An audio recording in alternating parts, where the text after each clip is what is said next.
Hello, welcome back, my little fit nerds. Today, we're talking about how to do fitness with no time, because by far, the #1 thing that prevents people from even trying to reach their fitness goals is the perception that they do not have enough time. And I get it, because even I, who have dedicated my life to fitness, it is literally my career, I sometimes feel like I don't have enough time to do the things that I want to / need to do when it comes to my health and fitness. So today I wanted to break down the important things that you need to know and what you need to prioritize if you have very limited time. So I'm going into this with a game plan. If you have just 5 hours a week, which if you watch Netflix, can almost guarantee you have at least 5 hours a week that you can dedicate to your fitness goals. And if you'd rather spend it watching Netflix, that's up to you, but then you just need to take a look at your priorities and get real with yourself. Anyway, most people can source 5 hours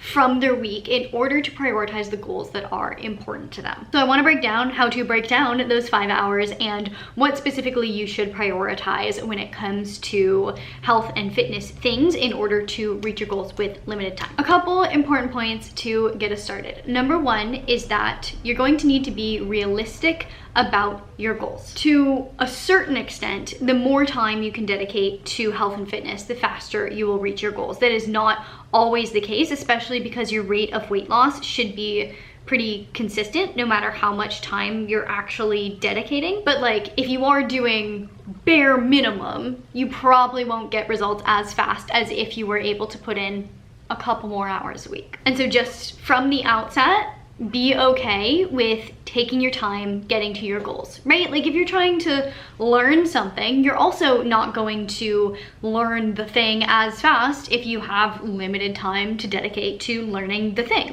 You'll get there eventually, it's just gonna take more weeks. Same thing with trying to lose fat. If you want to lose 50 pounds, you can totally do that in just investing 5 hours a week. It just might take you a little bit more time than it would if you invested 10 hours a week, which makes sense. So take it slow, take your time, don't rush things, and you'll get there. Next big thing is that if you are trying to lose fat, it really does just come down to a calorie deficit. And when it comes to a calorie deficit, all you need to do is eat less than you are burning. And so you don't have to be training 5+ hours a week in order to be in a calorie deficit. You can just adjust your nutrition according to how much you're burning. So if you're exercising less and you're burning less, then you are gonna have to eat a little bit less, but that's still totally doable. It doesn't take more or less time to eat a little bit less or a little bit more depending on how much you're exercising. So as long as exercise-wise, you're doing the minimum amount that's going to help you maintain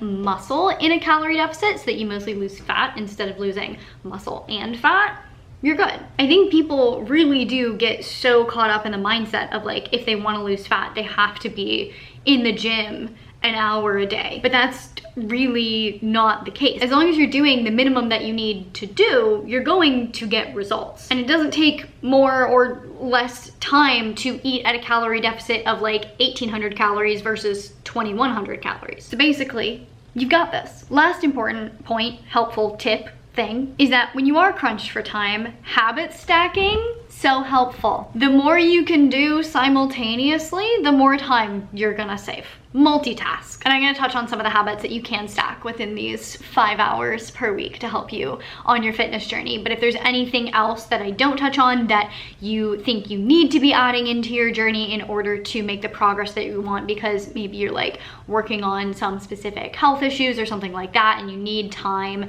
to do that, maybe you can do that at the same time as some of these other critical things that I'm gonna outline for you. So let's start off with the one that I think everyone probably wants the answer to, is if you only have a limited amount of time during the week, how much time do you need to spend in the gym, or how much time do you need to spend exercising? Of this 5 hours, the bare minimum that I recommend spending specifically on actively training is 2.5 hours per week.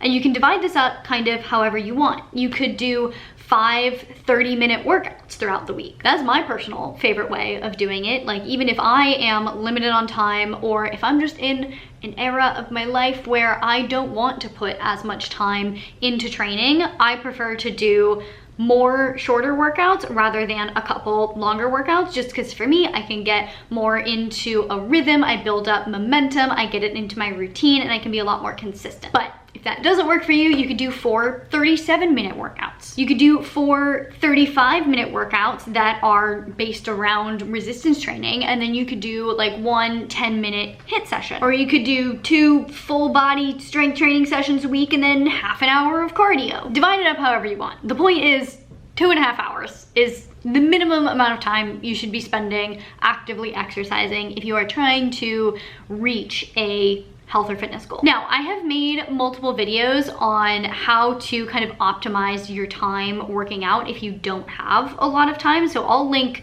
as many of those as I can find in the description below. I have a couple like half-hour really effective workouts that are like strength training based. I'll see if I can find those and put those in the description. But I have a couple tips for maximizing your time when it comes to the gym. First of all, if you are trying to lose fat, build muscle, build strength, whatever it may be, for anyone in the aesthetics categories of fitness goals, strength training should be the basis of your programming. I have an entire video on why I don't recommend cardio for fat loss, especially if you are limited on time. So I'll leave a link to that down in the description box below because that is a whole other thing. But you should be basing your workouts around resistance training. Within that, focus on the compound lifts, not the isolation exercises. So the compound lifts being variations of the squat, deadlift, bench press, overhead press, and barbell row. Compound lifts involve using multiple joints and thus multiple muscle groups, and thus basically just work more of your body at once. There are a lot more muscles at work, and thus your body is expending a lot more energy, i.e. calories, when you are doing a whole squat versus like a single leg calf raise. The calf raise is targeting one little calf. Squat is targeting that little calf, the other calf, and all of the other muscles in your legs, your whole lower body. 3 sets of squats is gonna get you a lot farther than 3 sets of calf raises. Within that, depending on your workout split, so if you are lifting 2 or 3 days a week, I recommend doing full body training rather than trying to do it in a split, like an upper lower split or like a push-pull split, because frequency is also key. You wanna be training muscle groups at least 2 times per week. And so if you're doing 2 days a week and you're only hitting lower body one day and upper body one day, you're putting way too much time between your lower body sessions in order to maximize adaptation. And then lastly, for the most part, I think supersets are, I don't want to say abused in workout programming, but they're put in very uselessly in a lot of workout programs that I see. But if you are extremely short on time, there are very smart ways to use supersets to your advantage to get in a lot more volume in a workout on limited time. So a superset is where you do 2 exercises back to back with little to no rest in between. So if you were supersetting push-ups and tricep dips, and let's say you were supposed to do 10 reps of each, you would do 10 reps of push-ups and just go straight into 10 reps of tricep dips and then take your rest after that and then repeat. The way I recommend utilizing supersets when you're limited on time and trying to squeeze in more volume is make sure you're supersetting exercises that are using entirely different muscle groups, because your goal here should not necessarily be to just fatigue yourself. The goal should be to get in more volume in a way that is going to be conducive to be getting more high quality volume in your training. And if you're going straight from like squats to lunges, by the end of the lunges, you're gonna be so fatigued, your form is gonna be breaking down, you're not going to be able to lift nearly as much weight as you would if you were to separate those exercises. So instead of trying to superset 2 lower body exercises, or particularly 2 like variations of the same compound lift, so like squats and lunges or bench press and push-ups, superset exercises that are not going to cause fatigue for each other, or at least cause as little fatigue as possible. So if you are doing like an upper lower split, you're gonna wanna superset squat variations with deadlift variations, not squat variations with squat variations. Or even better, if you're doing full body workouts, superset lower body with upper body exercises. So pick supersets that are maximizing high quality volume, not causing you to have to decrease the weight more than you would if you were doing the exercise by itself. But also pick supersets that are relatively easy to set up so that you're not spending like 5 minutes setting up your superset and then wasting a lot of time with your workout. And my last tip for maximizing time with your workouts is if you have equipment at home, you save so much time not having to drive to and from the gym. I did just make an entire video on at-home workouts and how to do actually effective at-home workouts for fat loss rather than just like following random at-home workout YouTube videos every time, which I don't recommend doing that. But if you're really pressed for time and don't have time to drive to the gym, doing at-home workouts is a great way to save a couple minutes here and there. So home workouts optimize for time. Gym workouts do help optimize for intensity if you don't have like all of the equipment at home. If you have like a barbell and plates and everything at home, like totally do it at home. But if you are limited on equipment, then you might want to do like one gym workout a week so that you can get in more volume, more intensity, and then do an at-home workout the other day. Because when you are on minimal time, if you're doing like the bare minimum amount of training, you do really need to push the intensity. You can't be slacking off. You need to be going heavy. And I don't mean heavy to the point where your form breaks down. I just mean heavy to the point where it is really, really difficult to get that last rep in. So that is 50% of your allotted 5 hours per week. What are we doing with the rest of it? Next thing, 1 hour I recommend dedicating to your nutrition plan. And this for most people is going to mean meal prepping in some capacity. Whether it's a dedicated 1 hour time slot per week to actually just prep your whole week worth of food, or it's spending an extra half hour 2 days a week as you cook, cooking extra so that you're batch cooking and just have more food on hand, like whatever works for you, but give yourself that extra hour to plan, to assess your macros, to be tracking the macros, to prep the food that you need, whatever it might be, to be able to optimize your nutrition. Because again, if you're trying to lose 50 pounds in just 5 hours a week, you need to be in a calorie deficit. That really is just the number one rule. And it's really hard to be in a calorie deficit if you're not doing some amount of planning ahead and prepping. So some great options here are for breakfast, just prep smoothie packs. Super quick to do and then super simple to just throw in a blender in the morning, blend it up, and you have a breakfast ready to go. Really easy to make a smoothie that's high protein, relatively low calorie, but also high fiber, high nutrients, very filling. Then I recommend making sure you always have some sort of prepped protein on hand, because protein is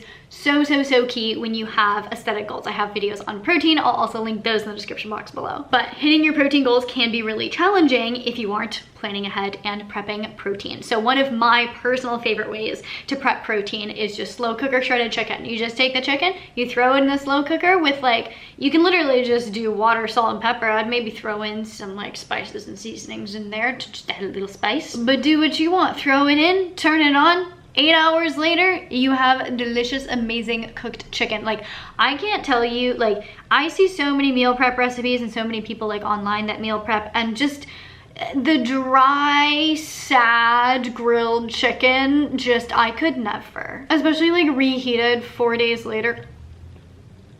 But slow cooker shredded chicken, it stays moist, it stays juicy, it stays delicious. I could eat that for days. That's my personal favorite, but do what works for you. If you like sad little dry chicken breasts, prep that. I also recommend having some vegetables prepped, roasting vegetables, just a big thing of vegetables, plop it in the oven for 20 to 25 minutes. You got roasted veggies. You got the side of your dinner for days. Easy peasy lemon squeezy. You can also prep a huge thing of rice, quinoa, lentils. And then when it comes to fats, a lot of fats don't really need to be prepped, like extra virgin olive oil, love that. Great healthy fat, just drizzle it on. Avocado, you can just cut that open every day. You don't need to prep that ahead of time. Nuts and seeds, just grab a handful. If you are tracking macros, you could weigh out portions ahead of time. That might help a little bit. So that's 1 hour of your week, prepping, meal planning, batch cooking, whatever you might need to do to optimize your nutrition. We have an hour and a half left. What are we gonna do with it? I would give yourself 5 minutes per day, so this is 35 minutes out of the 5 hours,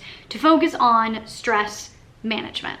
And this could look like whatever you need to help with this. So it could be 5 minutes of a gratitude practice. It could be 5 minutes of breath work, 5 minutes of meditation. I would just throw in something that is going to help ground you, bring your central nervous system into regulation, bring your body into the parasympathetic state. Because let's face it, if you are struggling to find 5 hours a week to dedicate to your health, you are probably on average in a relatively high stress state because you are probably extremely busy. And staying in that heightened stress state 24/7, not fantastic for your body, definitely not fantastic for fat loss. Cortisol is one of the big enemies of fat loss and building muscle. And so if you can take just 5 minutes to reset yourself throughout the day, that can go really, really far in helping your body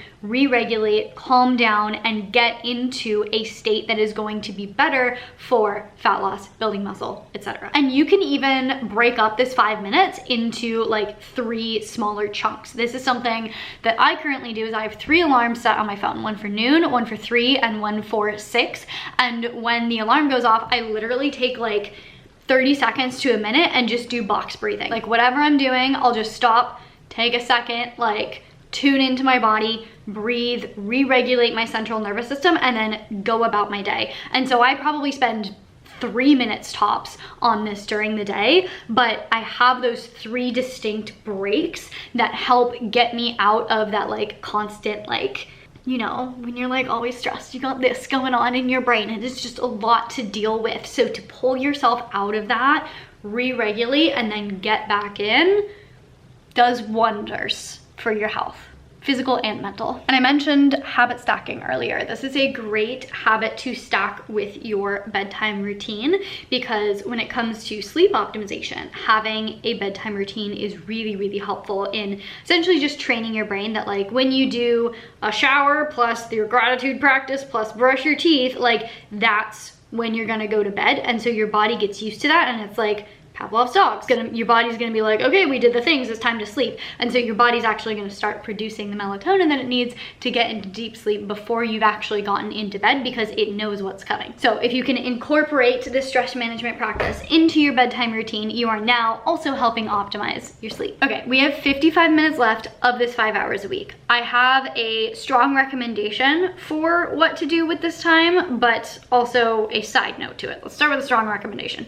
And that is focusing on extra movement / NEAT. NEAT being non-activity exercise thermogenesis. So like activity that burns calories, gets your body moving, but isn't like active exercise, like you're not in the gym lifting weight. This includes fidgeting while talking, walking to and from the grocery store, like activity that is just built into your day. Staying active throughout the day is one of the biggest, most important things you can do for your health and for any aesthetic goals that you have. And this is, again, movement beyond exercise. And this is simply because while it might be kind of an exaggerated overused statement at this point, like sitting is the new smoking, like being sedentary is really bad for you. Breaking up your day with movement is critical for overall health and for the health of your metabolism, which you really want to prioritize if you are trying to achieve aesthetic goals. And so there are multiple ways to approach this. Number one would be like an 8-minute walk every day. Not a bad place to start, but this also potentially means you're being sedentary still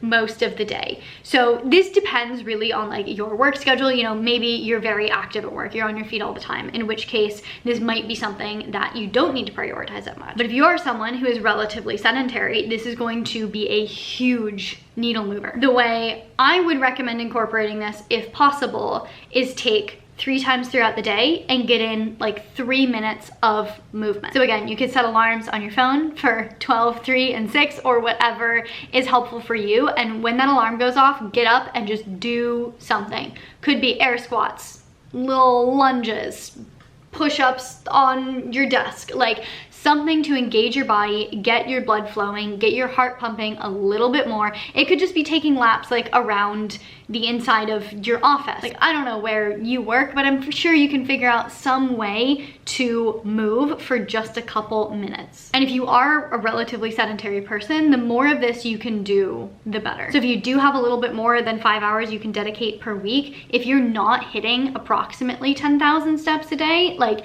start there. Get yourself up to being active enough to hitting 10,000 steps a day. And I know everyone says 10,000 steps a day is an arbitrary number, but like, it's approximately 1 hour worth of walking. And so if you've divided that up throughout the day, you know, you've approximately been active for an extra hour spread out throughout the day. And then a good habit stack for this is, I've already mentioned a bunch of videos of mine that I recommend listening to. There's a lot of really good educational content about health and fitness out there. There's also a lot of good inspirational and motivational content out there. This is a habit that you could stack onto your movement, is listening to podcasts, watching YouTube videos, something that is going to give you more information or inspiration to help you on your journey. Like, from my perspective as a coach, one of the things people waste the most time on is just doing things that are relatively ineffective, things that aren't really going to move the needle but kind of take up a lot of time. And if you have the education, you can understand what things you need to do that are actually going to move the needle and make sure you're not wasting your time.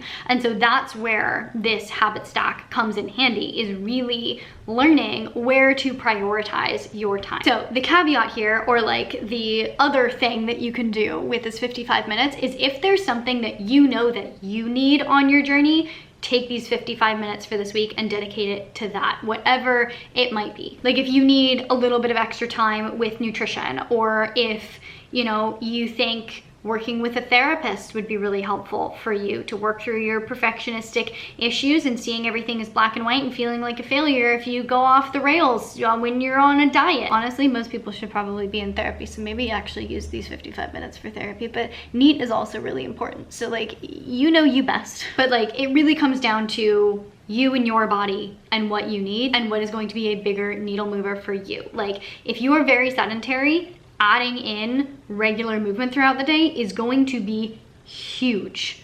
But if there's something else that you need to do that you know is going to be huge for you, that's up to you to decide whether or not to prioritize within this extra 55 minutes. So those are the biggest things that you need to prioritize if you only have 5 hours and you have fitness / aesthetic goals. You don't need to be prioritizing cold plunging. You don't need to be prioritizing waking up and looking at the sun first thing every morning, although that is something you could habit stack with the getting in movement throughout the day. You know, you could start your day off with a 3-minute long walk outside. There are so many things that you can add in to your daily and weekly routine that could help more with your journey, that could be needle movers in themselves. But these things, these foundational actions, are going to be the things that give you the biggest progress in the least amount of time. The more you can add in, the better. The more time you can dedicate, the better. But if you only have 5 hours a week,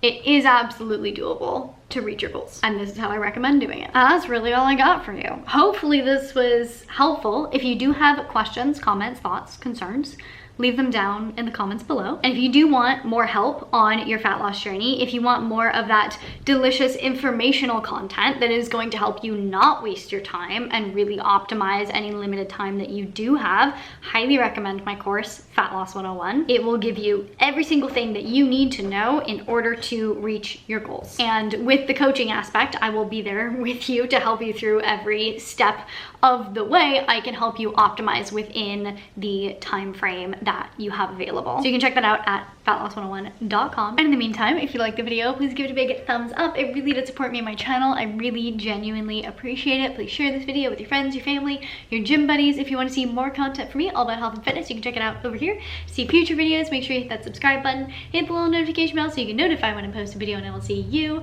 very soon. Bye.